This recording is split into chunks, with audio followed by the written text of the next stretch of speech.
नमस्कार प्यारे बच्चों, मैं अनूप सियाग आपके साथ एक और नए लेक्चर के साथ। आज हम अपने सिलेबस को आगे बढ़ाते हैं। अपना चैप्टर 5th चल रहा था और उसमें लेक्चर हमारा 5th होगा।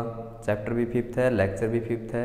आज हम 5.4 करेंगे, 5.3 इसके बाद करेंगे। 5.3 और 4.2 दोनों का प्रोसेस सेम है, ठीक है। वो दोनों एक्सरसाइज 5.4 कंप्लीट होने के बाद करेंगे। 5.4 में से एक क्वेश्चन 6 मार्क्स का आएगा। अगर आपको तीसरा और चौथा क्वेश्चन समझ में आ गया तो आपके 6 मार्क्स पक्के हैं। हर बार फाइनल पेपर में ये आता ही आता है।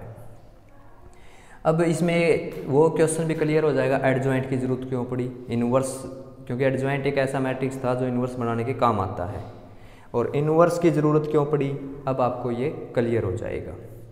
अगर मैं आपके सामने कोई इक्वेशन लिखूं, आपके पास इक्वेशन है 5x - 7y = 2, 7x - 5y = 3, ठीक है। इस इक्वेशन को सोल्व करना है कि भाई लिनियर को सोल्व कर रहे थे, मैट्रिक्स से भी इसको क्या करें, सोल्व करें। मैट्रिक्स भी अपने आप में एक फॉर्मेट होता है, आपको बताया था। इसका भी व्यवहार वैसा ही रहेगा जैसे और टर्म का था। इससे अगर हम एक्स वाई की वैल्यू निकालेंगे तो सेम आएगा। एक तो 10th का ही मेथड है, सोच रहे हो इसको 7 से मल्टीप्लाई करते हैं बेटा और इसको कितने से करते हैं 5 से, यहाँ से किसकी वैल्यू आ जाए एक्स वाई की, वो बात भी सही है। लेकिन पेपर में लिखा जाएगा यूजिंग मैट्रिक्स मेथड। 6 मार्क्स का क्वेश्चन का ये ट्रेलर है। ट्रेलर का मतलब ये 2x2 अगर सोल्व करना आ गया तो वही फॉर्मेट किसका सोल्व करना, 3x3 का, और 3x3 का ही बेटा कितने का आएगा, 6 मार्क्स का। पक्का आता है, हर बार आता है। आपको सारा क्वेश्चन अच्छी तरह समझ में आना ज़रूरी है। तो मैं आपके सामने बात करूं 5x - 7y = 2, 7x - 5y = 3। तो यहाँ से देखो, सबसे पहले इस इक्वेशन की मैं बात करूँ, ये पता कहाँ से आई है। 5 इसके पर्दे के पीछे चले जाएं कि ये कहाँ से बनी थी।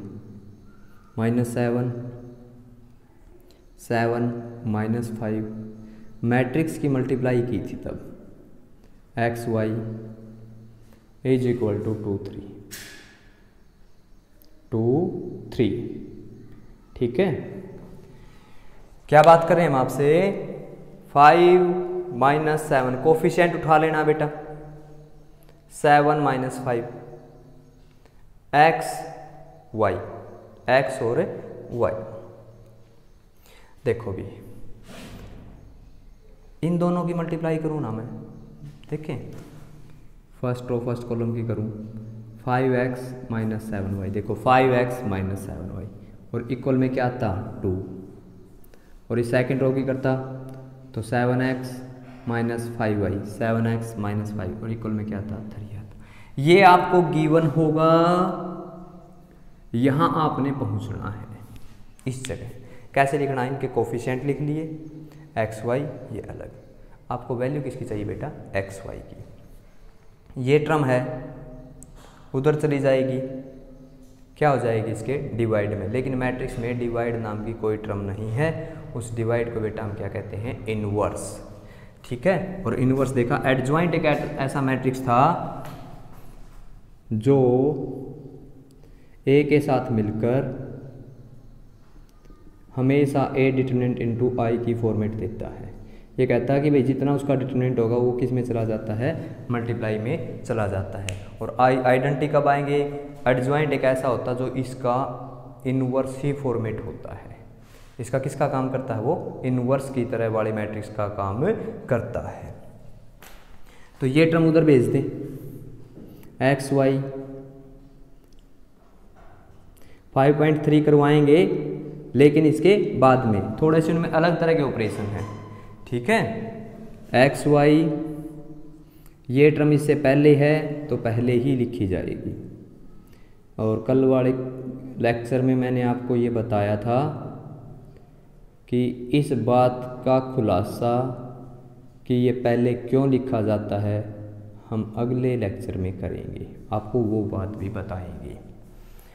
बाई चांस अगर हम इसको लिख देते एक्स वाई 2, 3 और यहाँ पर 5 - 7, 7 - 5 इनवर्स, बेटा इनवर्स निकल गया, मान लो आ गया, कोई ना कोई तो आंसर आएगा और 2 क्रॉस 2 का ही आएगा। इसका ऑर्डर बताओ क्या है, 2 रो है 1 कॉलम है, और इसका ऑर्डर क्या है 2 रो है और क्या है 2 कॉलम है। एक ऐसा फॉर्मेट होगा अगर हम उसको वहाँ पे भेजेंगे, इसके नंबर्स ऑफ कॉलम और इसकी numbers of row not equal, product बेटा क्या हो जाएगी, नॉट पॉसिबल। ठीक है, आप बच्चों को बता दिया मई में भी आपके स्कूल ओपन नहीं होंगे, आपने ऑनलाइन ही पढ़ना पड़ेगा। जिस बच्चे के मन में ये वहम था कि मई में स्कूल खुलेंगे फिर सिलेबस स्टार्ट करेंगे, उनको बता दो भाई अभी भी टाइम है, क्योंकि अगर आप बच्चे जुलाई या अगस्त में स्कूल में जाओगे तो सिलेबस फास्ट होगा। इससे पहले आप 1 सेम तक का सिलेबस कवर कर जाओ, कोई दिक्कत नहीं होगी किसी भी बच्चे को। ठीक है, भलाई कमाओ, भलाई का ज़माना है। बस कहना क्या आपने, तो बस ये कहना भाई लेक्चर चले हुए आप सुन लेना, किसी को नहीं पता हो, यही कहना आपने और कुछ नहीं कहना। लेकिन कुछ बच्चों के मन में ये होता है ना भाई उसको ना पता चले, मैं करता रहूँ वो पीछे रहता रहूँ, ऐसी सोच से किसी का भला नहीं होगा भाई। ठीक है, भला तभी होगा उसको भी अपने कंपटीशन में लेके आओ, कंपटीशन में जब दोनों चलोगे तो उससे ज़्यादा मेहनत करने का आपका मन करेगा। ठीक है, 5 - 7 इसका क्या निकालना बेटा, इनवर्स निकालना है। इनवर्स निकाल के इसके साथ हम क्या कर देंगे, मल्टीप्लाई। देखो भी क्या होगा, ये 5 - 7 है, इसका इनवर्स कैसे निकालते थे, वही मेथड कल निकाले थे हमने, कोफैक्टर। इसके अलग से निकाल लेना इनवर्स, या तो अलग स्टेप बने तो 7 - 5 और -1। ठीक है,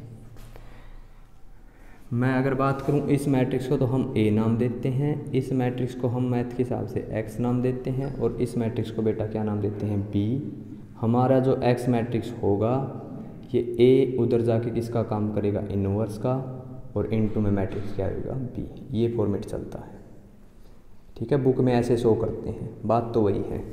इसका इनवर्स निकालो जल्दी जल्दी, कोफैक्टर देखो A11 first row first column minus का 5 है, फर्स्ट रो सेकंड कॉलम गया बेटा, फर्स्ट रो गई, second column 7 sign change, second row first column second row गई, फर्स्ट कॉलम -7, लेकिन माइनस का बेटा क्या हो जाएगा, plus sign change, A22 second row second column 5 बचा।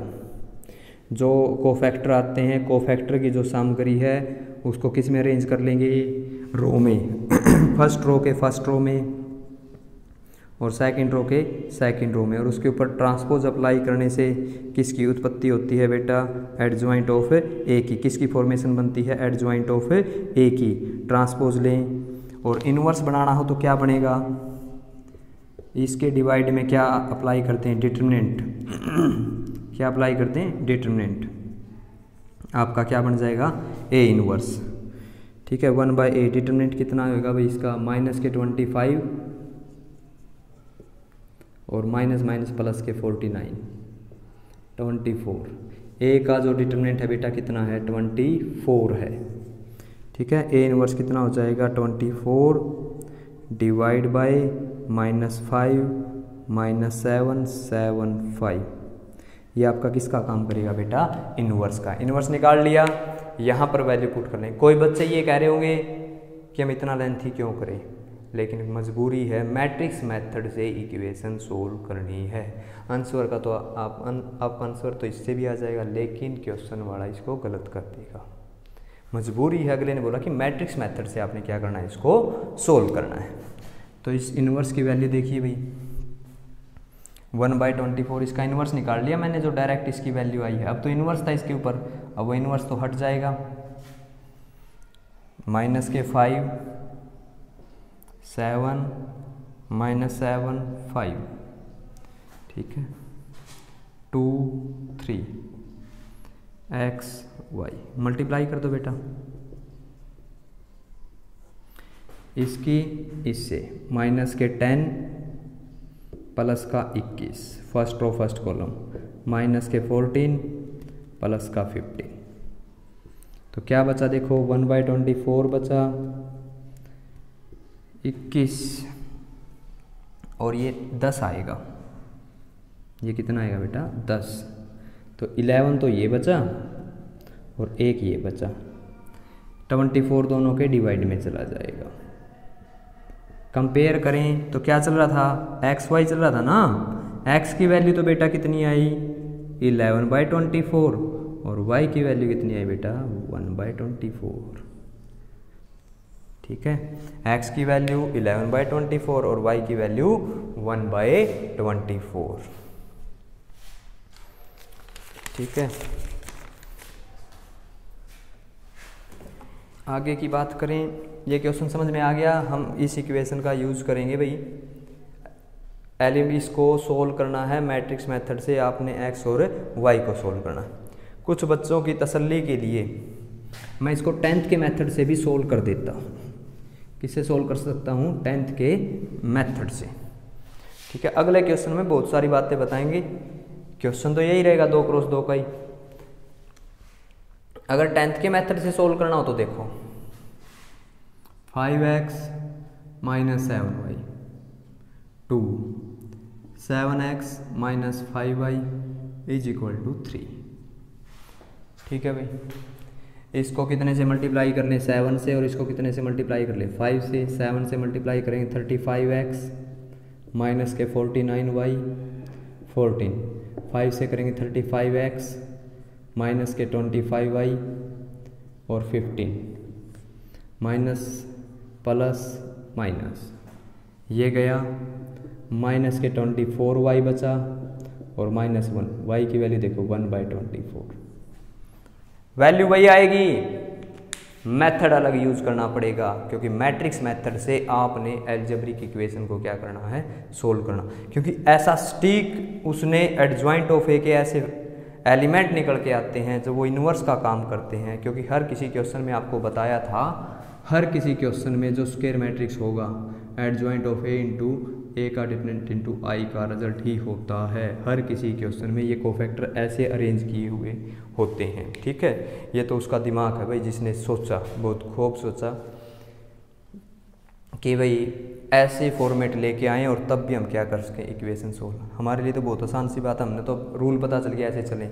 उसने पता देखो कितनी मेहनत की हुई, कैसे कोफैक्टरों का पता किया होगा, कैसे वैल्यू, कि इसी इक्वेशन को सोल्व करने का एक मेथड और दे दिया। ठीक है, जो मैट्रिक्स मेथड है आपके आगे फिजिक्स में, और अगर कोई टेक्निकल सब्जेक्ट में जाते हो आप बीटेक वगैरह में, वहाँ पर बहुत सारी जगह पर मैट्रिक्स मेथड का यूज़ होता है इक्वेशन को सोल्व करने के लिए भी। अब आपके ये बात समझ में आ गई। अगला क्वेश्चन देखो भाई। ठीक है, मैं 10th की कुछ बातें लिखूँगा जो आपको पता होगी शायद, जो हम 3rd चैप्टर में पढ़ते थे। जिस बच्चे को ना पता हो, A1/A2 B1/B2 C1/C2 ये कहाँ से आए, प्ले लिस्ट में। अब तो ये तो है ही नहीं, दोबारा पढ़ाएं हम। प्ले लिस्ट में 10th का चैप्टर है। 10th के चैप्टर में हम वहाँ पर 3 लेक्चर मिलेंगे आपको। उन 3 लेक्चर में से 2nd लेक्चर और 3rd लेक्चर में डिस्कशन है कि भाई जो कंसिस्टेंट इनकंसिस्टेंट A1/A2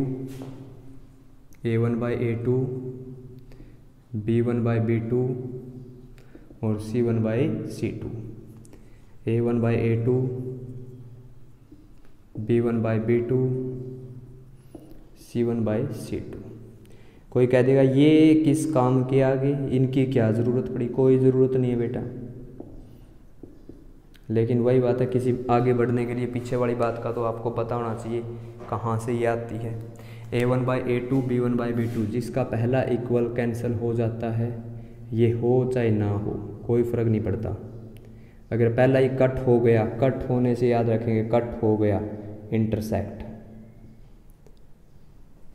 ठीक है, जिसमें पहला इक्वल कट ना हो अगला कट हो जाए, ये पक्का होगा कट होगा। इसमें दोनों में से कोई एक हो सकता है। अगर पहला कट गया तो इंटरसेक्टिंग प्रतिच्छेदित लाइन, हिंदी मीडियम में पढ़ा हुआ, जो हिंदी मीडियम के बच्चे थे 10th में, जिसमें पहला इक्वल बच गया, पहले इक्वल को थोड़ा सा बड़ा बना लो, पहला इक्वल बच गया, जिसमें पहले इक्वल के ऊपर डिपेंड होता है। पहला कट गया इंटरसेक्टिंग, पहला बच गया बचा लो, अगला अगर इसका अगला कट जाता है। अब उस एक इक्वल को बड़ा बना लो। क्या ये लाइन कहीं मिली, ये लाइन कटने का मतलब तो मिलती है तो याद रखेंगे एक जगह मिली, उसका 1 सॉल्यूशन बोलते हैं बेटा। क्या बोलते हैं? 1 सॉल्यूशन। ठीक है, क्योंकि यहाँ पर भी तो ऐसी इक्वेशन होगी, क्या पता किसी का जवाब ना आए, तो हमें कैसे पता चलेगा किसका आंसर आएगा और किसका नहीं आएगा। आपकी बुक में भी है कौन सी इक्वेशन कंसिस्टेंट है और कौन सी इनकंसिस्टेंट है। इसका रिजल्ट क्या होगा, नो सॉल्यूशन। जो लाइन कहीं पर ना मिले, कैसे याद रखना, पहला इक्वल कहीं नहीं मिलेगी, नो सॉल्यूशन। क्या हो गया आपका, नो सॉल्यूशन। तीसरे की बात करें, दोनों इक्वल बच जाए। इक्वल कितने हो गए, बहुत सारे। बहुत सारे इक्वल हो गए तो क्या बोलेंगे, बहुत सारे equal, many solution.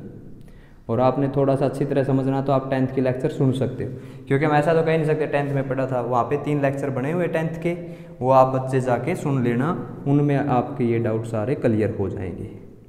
Many solution हो गया। इसको भी कैसा बोला जाता है, इनफिनाइट नंबर ऑफ सॉल्यूशन, या वो जो लाइन होगी ये कोइंसिडेंट, कोइंसिडेंट। ठीक है, जो सॉल्यूशन दे, जो इक्वेशन सॉल्यूशन देती है, चाहे वो एक सॉल्यूशन दे चाहे वो अनेक सॉल्यूशन दे, उसको हम क्या बोलते हैं, कंसिस्टेंट, स्थिरता। अगर कोई इक्वेशन एक सॉल्यूशन या 2 सॉल्यूशन दे, उसके आंसर को क्या बोला जाता है, कंसिस्टेंट। और जो कोई भी सॉल्यूशन ना दे, जिसका सॉल्यूशन नो है, उसको बोला जाता है इनकंसिस्टेंट। ठीक है, वहाँ पर तो इनके रेशो लेके बता देते थे, यहाँ पर भी आप ऐसा कर सकते हो कि रेशो लेके बता दो इनकंसिस्टेंट है या नहीं। नहीं तो दूसरा मेथड है आपके पास। सबसे पहले अगर मैं बात करूँ 2x प्लस के 3y is equal to 5, 3x 2x plus के 3y is equal to 5, 3x plus के 2y इज इक्वल टू 2। ठीक है, एक इक्वेशन है बेटा आपके पास, मैं तीनों का सॉल्यूशन दे देता हूँ। 2x 5y is equal to 7, 6x plus 15y is equal to 13। एक आपके पास x plus y is equal to 4, 2x plus 2y is equal to बेटा 8। मैं ऐसे एग्जाम्पल लिए हैं, 1-2 क्वेश्चन है आपकी बुक का, एक मैंने एग्जाम्पल ले लिया जिसमें तीनों बातों का जिक्र होगा। लेकिन बेटा आपने 10th वाले मेथड से नहीं बताना ये इनकंसिस्टेंट है या कंसिस्टेंट है, वो तो मैंने आपको याद दिलाया है कि 10th में ऐसा होता है। मैट्रिक्स के अकॉर्डिंग आपने जवाब देना है कंसिस्टेंट है या इनकंसिस्टेंट। अब मैं आपको बिल्कुल अच्छे से बताता हूँ आपको किस किस बात का ध्यान रखना। पहला क्वेश्चन तो इसलिए करवा दिया कि इन्वर्स हो गया और ऐसे आंसर आता है। हमें किन किन बातों का ध्यान रखना होता है, बहुत ध्यान से आपने सुनना पड़ेगा, क्योंकि कहाँ जाना हमने 6 मार्क्स का क्वेश्चन पक्का आएगा। छोटी सी मिस्टेक माइनस हो गया, क्वेश्चन आपका बेटा गलत हो जाएगा। अगर मैं यहाँ पर बात करूँ, आप ऐसे फॉर्मेट बना लोगे इसका 2 3 3 2, वही पिछले क्वेश्चन में था, वही सेम, यही 3 क्रॉस 3 में है बेटा, सेम यही फॉर्मेट है, कुछ भी नहीं है। ये उस मूवी का ट्रेलर है और बाद में 3 क्रॉस 3 में रिलीज हो जाएगी और उसके आपको कितने मार्क्स मिलेंगे, 6 मार्क्स मिलेंगे। ठीक है, ये लिख दिया। अब आपने सबसे पहले डिटरमिनेंट निकालना होता है। डिटरमिनेंट ही एक ऐसी टर्म है जो आपको बताती है सॉल्यूशन होगा या नहीं होगा। जिसका 0 हो जाए, जिसका डिटरमिनेंट बेटा 0 हो जाए, वो इक्वेशन हम सोल्व नहीं कर सकते, क्योंकि डिटरमिनेंट 0 हो गया तो इन्वर्स नहीं निकाल सकते ना। क्या नहीं निकाल सकते, इन्वर्स नहीं निकाल सकते। इक्वेशन तो शायद सोल्व कर लें हम, इन्वर्स अगर किसी का डिटरमिनेंट 0 हो गया तो हम इन्वर्स डज नॉट फाइंड। ठीक है, डज नॉट एग्जिस्ट। डिटरमिनेंट 0 होने से इन्वर्स नहीं बनेगा। क्यों नहीं बनेगा, जवाब तो है ही नहीं बेटा, क्यों नहीं बनेगा। देखो इन्वर्स होता क्या है, adjoint of a divide by a का डिटरमिनेंट। अगर किसी का बेटा डिटरमिनेंट 0 हो गया तो 1/0 infinite, inverse does not exist. ठीक है, कल हम एक लेक्चर बनाएंगे संडे फन के नाम से, जिसमें ये बताएंगे 1/0 इन्फिनाइट क्यों होता है। वैसे बनाना तो बेटा ये +1 वालों के लिए था, लेकिन आप भी समझ लेना किसी की पावर 0 1 क्यों होता है, 1/0 इन्फिनाइट क्यों होता है। ठीक है, 5 या 7 मिनट का आपका लेक्चर होगा। देखो भाई, सबसे पहले डिटरमिनेंट निकालना है 4 - 9 - 5। इस बात की तो यहाँ से खुशी होगी कि आगे हम सोल्व कर सकते हैं। सोल्व करने का बेटा वही मेथड रहेगा, XY 2 3 3 2, इसका बेटा इन्वर्स हो जाएगा उधर जाके। अगर ये इससे पहले था तो पहले ही आएगा, और मैंने पिछले क्वेश्चन में बताया था क्यों पहले आएगा। अगर बाद में लिखेंगे तो बेटा इसका ऑर्डर ऐसा नहीं होगा कि हम इसके साथ मल्टीप्लाई कर सकें। ठीक है, अब इन्वर्स निकालना आपने, इसको ऐसे लिखना, ये x हो गया, ये बेटा A इन्वर्स हो गया, ये आपका B हो गया। ठीक है, XY बेटा इस बार मैं कट शॉर्ट का यूज़ कर लूँ, 2 क्रॉस 2 वाला जो आपको बता रखा है। कर सकता हूँ क्या? कोई भी बच्चा हाँ नहीं भर रहा भाई, मन से ही सोचना पड़ेगा। सभी हाँ कह रहे हैं। आप बच्चे घर पर पंखे के नीचे बैठ के वीडियो देख सकते हो, एसी के नीचे देख सकते हो। यहाँ पे एसी भी नहीं है, पंखा हम चला नहीं सकते, उसका भी एक रीज़न है बेटा, आवाज़ क्लियर नहीं आएगी। इसलिए आप अपनी देखो, हमारी मेहनत को थोड़ा बहुत समझो भाई। आप अपने लेक्चर सुना करो, शेयर किया करो, क्योंकि पंखा नहीं चल रहा, बगैर पंखे वीडियो बनानी पड़ रही है आपके लिए। क्योंकि अगर पंखा चलेगा तो आवाज़ आएगी, और आवाज़ आएगी तो फिर उसमें डिस्टरबेंस हो जाएगी। आगे देखो, A इनवर्स सीधे बता दूं, पोजीशन चेंज और इनके बेटा साइन चेंज। डिटरमिनेंट बाहर डिवाइड में कितना आया है, -5 आया है। यहाँ पर क्या चलेगा, 5 2 चलेगा। लेकिन आपने डायरेक्ट नहीं सोल्व करना, आपने तो कोफैक्टर निकालने, ट्रांसपोज लेना, फिर इनवर्स तैयार करना। क्योंकि मैंने तो कट शॉर्ट बताया था 2 क्रॉस 2 के लिए, वो यूज़ कर दिया बेटा। 10 - 6 माइनस के 15 प्लस के 4। ठीक है, 10 - 6 आ गया, -15 और प्लस के क्या आ गया आपके पास 4, -1/5 4, और यहाँ पर बेटा -11। एक आंसर -4/5 आ जाएगा, और एक आंसर आपके पास -11/5 आ जाएगा। हमारे पास एक x होगा ऊपर वाला बेटा, और नीचे वाला क्या होगा, y होगा। ये तो सोल्व हो गया। 10th के मेथड से बात करें, 2/3 3/2 नॉट इक्वल आ गया ना बेटा। अगला तो चेक करने की जरूरत ही नहीं होती, अगर पहला आ जाता है तो इसका क्या होता है बेटा, 1 सॉल्यूशन। ये किससे बताया हमने, 10 से। इस इक्वेशन का जिसका सॉल्यूशन आ जाता है, उसको बोला जाता है कंसिस्टेंट। ठीक है, स्थिरता। थोड़ा बहुत आप 10th का टॉपिक पढ़ लेना, उससे क्लियर हो जाएगा। सेकंड लेक्चर में मिलेगा आपको, प्ले लिस्ट में मिलेगा। ठीक है, इसके बारे में बात करें। डिटरमिनेंट 0 हो गया। यहाँ से एक इम्पोर्टेंट बात आएगी, ये तो मैं तो इरेज कर दूँ, ये समझ में आ गया। बस इसमें तो ये बताना था एक सॉल्यूशन है या नहीं। अगर मैं 3 क्रॉस 3 का कोई क्वेश्चन नहीं करवा पाया आज, तो आप बच्चों ने खुद उसके लिए मेहनत करनी पड़ेगी बेटा। 2 ही क्वेश्चन कर, आज 4 तक के क्वेश्चन करें हम। Question first, second, third, fourth आ गया, 6 नंबर आपके बेटा पक्के हैं भाई। जिसके पास समय की कमी है, आप कम से कम थर्ड और फोर्थ जरूर कर लेना। पक्का क्वेश्चन आएगा 6 मार्क्स का। पिछला पेपर उठा के देख लेना, कितने ही सालों के हर बार आते हैं। CBSE में भी आता है और HBSE में भी आता है। CBSE तो कई बार इसको 4 का भी दे देता है, लेकिन हरियाणा बोर्ड इसको कितने का देता है, 6 मार्क्स का। इसको सोल्व करें बेटा। सबसे पहले 2 5 6 15, क्योंकि आज कंसेप्ट क्लियर हो जाएगा आपका सारा। और कमेंट में ये बता देना भाई कल लेक्चर बनाना है या नहीं बनाना। मैं तो सोच रहा संडे है, लेकिन आप बच्चे बता सकते हो, क्योंकि इसीलिए कह रहे हैं कि भाई आप काम कर ले, लेकिन संडे और रोज़ ही संडे अब आप। ठीक है, आज कमेंट ज़रूर करना कि कल का लेक्चर बनाना है या नहीं। 2 5 6 15 x y 7 13। अच्छा ये देखो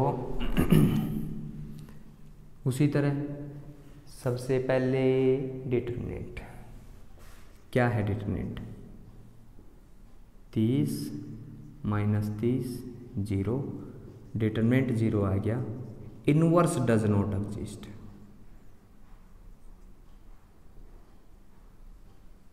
हम तो कह देंगे इक्वेशन सोल्व नहीं होगी, हम तो क्या कह देंगे बेटा, इक्वेशन सोल्व नहीं होगी। दूसरा क्वेश्चन और चेक करें, दूसरा क्वेश्चन और देखो, ये आपका x1 1 2 2 xy 4 8, ठीक है। इसका डिटरमिनेंट चेक करो बेटा, 2 - 2 0।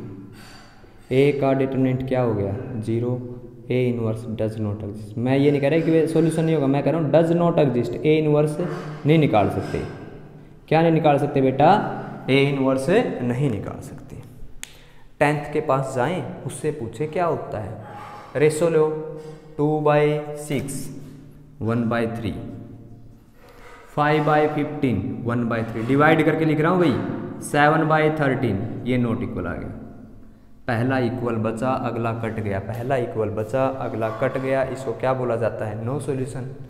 इसका तो सॉल्यूशन नहीं होगा, नो सॉल्यूशन।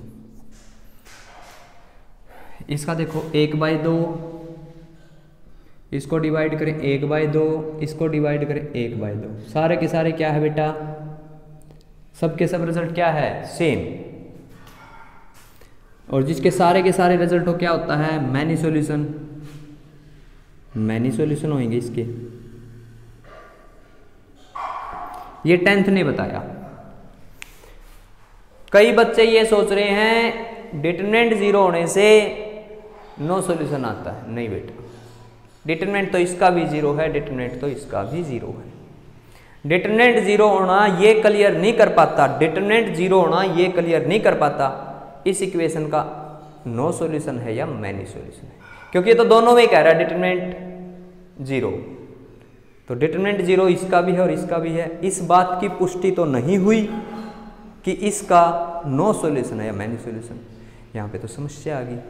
और किस मेथड के पास चले अब, ये तो प्रॉब्लम होगी कि डिटरमिनेंट 0 होने से इक्वेशन के सॉल्यूशन और नो सॉल्यूशन का पता नहीं चल पा रहा। तो उसके लिए आप बच्चों ने क्या, एक नया फॉर्मेट यूज करते हैं, बस फॉर्मेट यूज करते हैं, कहानी तो उसकी आपको पता है। हम इसमें एडजॉइंट ऑफ ए निकालेंगे और इनटू में एक बी करेंगे। बी पता क्या है, बार बार नहीं करे, ये मैट्रिक्स तो बेटा ए, ये एक्स, और ये मैट्रिक्स क्या बोला जाता है, बी।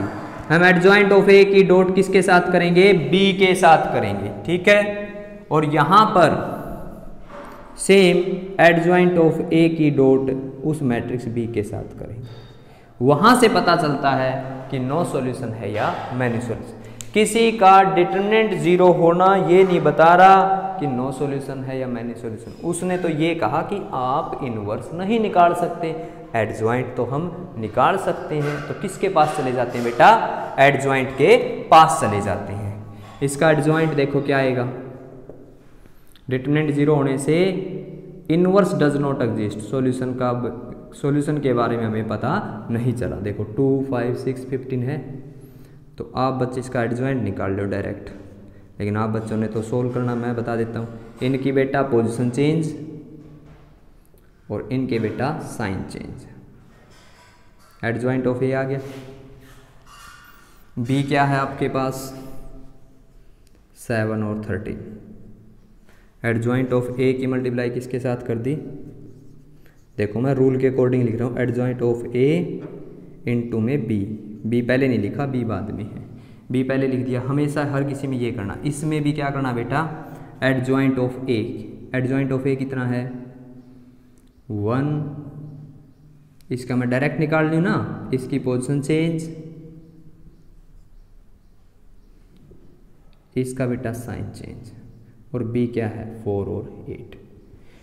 डिटरमिनेंट 0 होना क्लियर नहीं कर पाया, इसलिए हमें दूसरा रास्ता अपनाना पड़ा, वो बताएगा कि सॉल्यूशन 1 है या नो सॉल्यूशन है। देखो इसकी मल्टीप्लाई करो, 105 माइनस के 45 माइनस के 42 और 26, तो adjoint of A into B का जो रिजल्ट आता है 45 में से ये जाएगा 5, 60 रह गया भाई, ठीक है। और इसका 16 रह जाएगा माइनस का, ठीक है। Adjoint of A into B का ये रिजल्ट आया है। और यहाँ से देखें बेटा, मैं बस इतना कह के भी काम चला सकता था, डज नॉट एग्जिस्ट याद रख लेना, और नो सॉल्यूशन इसमें होगा 10th वाले मेथड से। लेकिन मेथड बेटा किसका है? 12th का। एडजॉइंट ऑफ ए इंटू में क्या आएगा आपका बी, एडजॉइंट ऑफ ए की मल्टीप्लाई देखो क्या आएगा 8 माइनस 8, और इसकी multiply first row first column आ गया, ठीक है। सेकंड रो, इसका साइन चेंज नहीं किया बेटा, क्योंकि इनके क्या होते हैं, इनके साइन चेंज होते हैं और इनकी पोजीशन चेंज होती है। तो -8 + 8, रिजल्ट आपके पास क्या आ गया 0 0। यहां से एक बात सामने, जिसका adjoint of A into B 0 हो जाए वो मैनी सॉल्यूशन होगा, क्योंकि ये दोनों सेम रेशो में चलेंगे तभी तो रिजल्ट क्या बनेगा, सेम बनेगा। तो हम इसको क्या बोलेंगे बेटा, मैनी सॉल्यूशन। और जिसका adjoint of A into B not equal to 0 matrix है, और वो किसके इक्वल है, 0 मैट्रिक्स के इक्वल, ये क्या होएगा, नो सॉल्यूशन। समझ में आ गई ये बात, सॉल्यूशन और नो सॉल्यूशन की। जो इक्वेशन एक सॉल्यूशन देती है उसकी इक्वेशन सोल्व हो जाती है, उसका डिटरमिनेंट नॉट इक्वल टू 0 है। आपसे पूछा जाएगा किसी का डिटरमिनेंट नॉट इक्वल टू 0 है, तो आप कह दोगे कि एक सॉल्यूशन होगा। इक्वल टू 0 है, हम अभी क्लियर नहीं है इस बात के लिए नो सॉल्यूशन कह दे या मैनी सॉल्यूशन कह दे, उसके लिए आपको एक जांच करनी पड़ेगी adjoint of A into B. अगर adjoint of A into B not equal to 0 है तो no solution. Not equal to 0 से याद रख लेना, नॉट इक्वल टू 0 एक सेंस बना लेना, not equal to 0 no solution, not equal to 0 no solution, not equal to 0 no solution. और जिसका ये 0 आ जाता है उसको क्या बोला जाता है, मैनी सॉल्यूशन। और मैनी सॉल्यूशन को बेटा क्या बोला जाता है, कंसिस्टेंट। अगर मैं एक एग्जांपल लूँ, किसी भाई हमारे गांव में या कोई और शहर में रह रहे हैं, वहाँ पर गली में कोई नया पड़ोसी आया है, अगर उसमें पड़ोस वालों के साथ किसी एक घर के साथ भी भाई आपस में विचार मिलने लग गए कि उनके साथ आपस में वार्तालाप होती है उनकी आपस में, तो उसमें अगर एक के साथ भी विचार मिल जाए तो वो जो नया पड़ोसी आया होगा वो रह सकता है। जिसका एक सॉल्यूशन आए वो रह सकती है, स्थिरता, उस स्थिरता को क्या समझेंगे, कंसिस्टेंट। जिसका किसी के साथ कोई विचारे ना मिला, नया पड़ोसी आया गली में, किसी के साथ विचारे ना मिला, क्या वो उस गली में रह सकता है, वो तो नहीं टिकेगा। जो नो सॉल्यूशन देती है, जो इक्वेशन नो सॉल्यूशन देती है, किसी के साथ विचार मिले नहीं, वो तो नहीं टिकेगा। ना टिकने का मतलब इनकंसिस्टेंट। एक ऐसा पड़ोसी आप पूरी गली के साथ भाई हा हुल्ला रहती है उसका, सबके साथ विचार मिलते हैं, तो वो टिकेगा, टिकेगा भाई। इसको क्या बोलेंगे, कंसिस्टेंट। तो इन इक्वेशनों को क्या बोला जाएगा, ये कंसिस्टेंट है आपकी, 10th में पढ़ा था, हिंदी मीडियम में पढ़ा हुआ शांत, भाई जिसके विचार मिले हैं वो शांति, जिनके नहीं मिलते उनका अशांति। ये बेटा नॉट इक्वल टू 0 वाला आ गया, नो सॉल्यूशन, इनकंसिस्टेंट। आंसर में आपने ऐसे जवाब देना, इसका जवाब क्या है, इनकंसिस्टेंट। और इसका सॉल्यूशन हो गया था, इसका तो हमने बेटा क्या निकाल दिया, आपका रिजल्ट निकाल दिया। 2x2 में ये कंसेप्ट आपको समझाने में टाइम लग गया, इसलिए कि थोड़ा सा लेक्चर लेंथी हो गया। लेकिन आपका एक क्वेश्चन कौन सा बचा हुआ भाई, 3x3 का, तो मैं वो क्वेश्चन और करवा देता हूँ आपको। सोल्व पूरा ना करा पाऊँ लेकिन इतना बता सकता हूँ, बार बार वही कहानी है, बस इस कहानी को आज पात्रों के नाम देने भाई। कई बार अब हम ट्रेलर देख रहे होते हैं, ये नहीं पता भाई ये पार्ट पहले का या पीछे का, ये कब यूज़ करना है। थोड़ी बहुत कहानी तो समझ में आ जाती है कि लड़ाई वाली है या कोई नॉलेज देने वाली है, लेकिन ऐसा ही 3x3 का है। 2x2 ने सारी कहानी की व्याख्या दे दी, ऐसे ऐसे प्रोसेस है। 3x3 की कहानी इससे थोड़ी सी बड़ी हो जाएगी, मेथड वही रहेगा, मेथड बेटा वही रहेगा, ठीक है। 2x + 3y + 3z = 5, पक्का आएगा ये क्वेश्चन भाई, ठीक है। पत्थर पे लकीर कहते हैं ना, वो बड़ा काम है इसका। 3x - y minus 2z 3। ये 3 क्रॉस 3 का है, वो 2 क्रॉस 2 का है। कई बच्चे ऐसे भी कर सकते हैं, यहाँ से x की वैल्यू निकाली, इसमें भी रख दी, इसमें भी इनको सोल्व कर दिया, y z आ गया, आंसर आ जाता है। लेकिन क्वेश्चन वाला तो ये कहेगा यूजिंग मैट्रिक्स मेथड आपको आंसर नहीं मिलेगा। तो बेटा इसका भी वही ट्रेलर है, 2 3 3 1 -2 1 3 -1 -2 x y z 4 ये 5 -4 3। सबसे पहले बेटा आपने निकालना इसका डिटरमिनेंट। डिटरमिनेंट ही क्लियर कर पाता है कि इसका आंसर होगा या नहीं होगा। अगर मैं इसके डिटरमिनेंट की बात करूं तो क्या आएगा, 2 × में ये गया और ये गया, माइनस माइनस क्या हो गया +4, और माइनस के ही करें तो 1, माइनस का 3 ले लिया बेटा, ये गया और ये गया, ठीक है, ये गया और ये गया, माइनस के 2 और माइनस का 3 ले लिया, ये गया और ये गया, माइनस के 1 और माइनस का 6 प्लस का हो जाएगा बेटा, ये 1 5 10 5 हो गया प्लस का 15 5 हो गया प्लस का 15 15 15 30 और ये कितना हो गया आपके पास है 40। Determinant not equal to 0, inverse exist करेगा। हम ये नहीं कह रहे सॉल्यूशन आएगा, इनवर्स एग्जिस्ट करेगा। पिछले में यही तो बताया था। आगे आप बच्चे क्या करोगे भाई, फिर इस एक्स वाई जेड को तो इधर ही रख लोगे, ठीक है, और ये वाली टर्म क्या हो जाएगी बेटा 2 3 3 1 -2 1 3 -1 -2, इसका बेटा क्या हो जाएगा इनवर्स, और मल्टीप्लाई में क्या बेटा 5 -4 3। इसका इनवर्स निकालना, इनवर्स कैसे बनता, किस किस सामग्री से इनवर्स बनता, कोफैक्टर चाहिए, कोफैक्टर का ट्रांसपोज करेंगे तो एडजॉइंट आएगा, और एडजॉइंट को डिटरमिनेंट से डिवाइड करेंगे तो इनवर्स आएगा। वो कार्यविधि सारी आपको क्या होनी चाहिए बेटा, याद होनी चाहिए। तो इनवर्स निकाल देंगे, जो इनवर्स के जो रिजल्ट आया होगा, अगर उसका डिटरमिनेंट है तो बाहर रख लेना, पिछले क्वेश्चन में किया था 2 × 2 वाले में, और इसकी बेटा इसके साथ क्या कर देना, मल्टीप्लाई कर देना, ठीक है। अब मैं बाहर कोफैक्टर निकालूंगा तो कई बच्चे फिर थोड़ा सा टाइम ज़्यादा हो जाएगा, क्योंकि 35 मिनट से ज़्यादा होते ही 30 या 35 मिनट से कई बच्चों को फिर दिक्कत होती है। तो आप बच्चों से आशा करूँगा कि आप ये सोल्व करोगे, और कमेंट में ये बता देना कल की क्लास है, होनी चाहिए या नहीं होनी चाहिए। और एक मैं तो ये कह रहा था इनवर्स ट्रिग्नोमेट्रिक स्टार्ट कर देते हैं, लेकिन कई बच्चे कह रहे हैं कि मुश्किल चैप्टर है, तो उस बारे में भी आप बच्चे कमेंट कर देना कि वो चैप्टर करवाना है या नहीं करवाना। मैं तो ये सोच रहा था अगर दूसरा चैप्टर हो गया तो उसका डेरिवेटिव में यूज है, फिर वो करना पड़ेगा, उसका आगे 1-2 चैप्टर में और यूज है। 1 वीक में कराऊंगा, 2 एक्सरसाइज है, ये कह रहा हूँ कि स्पीड नहीं पकड़ेंगे, इतने अच्छे से कराएंगे इनवर्स ट्रिग्नोमेट्रिक। अगर समझ में नहीं आई तो फिर दोबारा करवा देंगे। इनवर्स ट्रिग्नोमेट्रिक की 2 एक्सरसाइज है बेटा, और 2 एक्सरसाइज में से 7 मार्क्स का काम आता, बहुत इंपॉर्टेंट है। देखो यहाँ पर तो तीसरा चौथा 5वां पढ़े तब जाके 12 नंबर का काम आया। 2 एक्सरसाइज है, 2 में से कितने का काम आता है, 7 का हर बार आता है। फिक्स क्वेश्चन होते हैं, एक 4 का, एक 2 का और एक 1 का। उसका फॉर्मेट ये होता है 1 मार्क्स का 1, इसमें एक 2 मार्क्स का और एक कितने का 4 मार्क्स का, ऐसे 7 नंबर का आपका काम आता है।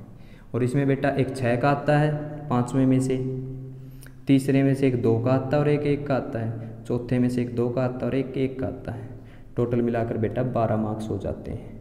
हर बार 5.4 से ही क्वेश्चन आया है 6 मार्क्स का। बहुत इंपॉर्टेंट एक्सरसाइज है, 6 नंबर आसान है। आप बच्चे अगर ये खुद सोल्व करके रिजल्ट आ गया तो आपके 6 नंबर समझना। और हमने वायरल सच भी बता रखे ना, बीच में ये चेक कर लेंगे कोफैक्टर सही है या गलत है, चेक करके देखा करो बेटा, क्योंकि उसमें गलती होगी ना प्लस माइनस की, थोड़ी सी गलती आंसर गलत, क्योंकि कई बार तो आंसर गलत देखता है। उसमें 6 में से आपके ऐसा तो नहीं सब काट लेगा, क्या बता 4 मार्क्स दे दे, छोटी सी गलती के 2 नंबर चले जाते। 2 नंबर बहुत ज़रूरी होते हैं, इसलिए नहीं कह रहा पास होने के लिए। कई बार क्या पता आप 399 पे पहुंच जाओ और आपको एक ही नंबर की ज़रूरत होती है, तो 400 बताते हुए तो कितनी खुशी होती है, 400 आए, और एक 399 बताते हुए 400 से कम ही है, बहुत फ़र्क है इस बात का। तो छोटे छोटे जो हम ये कहते हैं ना, कोई नहीं 1-2 नंबर से क्या फ़र्क पड़ता है, कई बार तो यहाँ जाके फ़र्क पड़ जाता है। एक तो 80% कंप्लीट करें, 79 पॉइंट समथिंग परसेंटेज बोलें तो थोड़ा सा अच्छा नहीं रहता। क्या पता ज़िंदगी में कहीं ना ये काम आए, लेकिन आपके थोड़ी सी गिल्टी महसूस होती रहेगी, 1 नंबर और होता तो आंकड़ा क्या हो जाता, पूरा हो जाता। ठीक है, तो आप बच्चों से मैं उम्मीद करूँगा आप ये समझना, और एक मेरे को कल के लेक्चर के बारे में बता देना।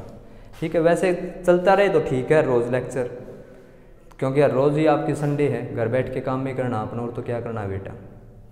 अगर कई बच्चे ये सोच रहे हैं रोज़ लेक्चर आते हैं तो प्रॉब्लम हो जाती है, तो बता देना, लेकिन मैं तो मेरी ओर से ये सोच रहा हूँ कि लेक्चर करवाऊँ।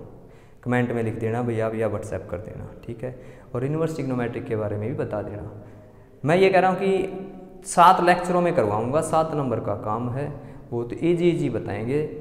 पहले एक दिन में तो एक हो जाएगी, दूसरी एक्सरसाइज लगभग 5 और 6 दिन में करेंगे। घबराने की बात नहीं है, बिल्कुल अच्छे से आपको सारी बातें समझाएंगे। ऐसा नहीं कि +1 वाली मैंने कह दी उन लेक्चरों में होगी, फिर से वो बात उसके साथ को रिलेट करके मैं आपको बताऊंगा। ठीक है, आपके लगभग 1 वीक बाद दूसरा चैप्टर स्टार्ट होगा। 1 वीक में 5.4, 4.2 और 5.3 आपकी कंप्लीट करवा दूँगा 1 वीक से पहले। ठीक है, तो फिर डेरिवेटिव हम स्टार्ट करेंगे। आशा करता हूँ कि आप बच्चे सहमत हो, इन्वर्स करनी है, लेकिन चलना तो आप बच्चों के अकॉर्डिंग पड़ेगा। अगर आप सहमत नहीं होंगे बेटा तो भाई अगला चैप्टर कर देंगे, मर्जी तो आपकी है। आप हो तो चैनल है, आप नहीं तो कुछ भी नहीं। अगर कोई देखने वाला नहीं है तो फ़ायदा क्या, इस गर्मी में मरने का फ़ायदा ही क्या अगर कोई क्वेश्चन देखने वाला ना हो। ठीक है, आशा करता हूँ सारे बच्चे घर पे सही रहते होंगे। भाई झगड़ा थोड़ा कम करना, समझ रहे हो, झगड़ा तो भाई बहन के साथ ही होता आपस में। तो आशा करता हूँ आपको ये लेक्चर पसंद आया होगा। बने रहिए हमारे चैनल के साथ, शेयर कर देना, सब्सक्राइब, थोड़ा सब्सक्राइब देखो बार बार कह रहे हैं, बगैर कहते ही आप समझ जाए करो भाई 1-2 तो करने ज़रूरी हो गए। स्पीड रुक गई, सब्सक्राइबर की अब नहीं बढ़ रहे, आप बच्चे बढ़ाओगे तो बढ़ेंगे। अपने पड़ोसी को बोलो 10th का उससे करवा दो, भाई किसी और से करवा दो, तो आपका बहुत बहुत धन्यवाद। ठीक है भाई, नेक्स्ट लेक्चर इसी से आगे चलेगा 6 मार्क्स का। हम 6 मार्क्स के क्वेश्चन 2 दिन और करेंगे, आपके बिल्कुल सारी बातें समझ में आ जाएगी। ओके बेटा।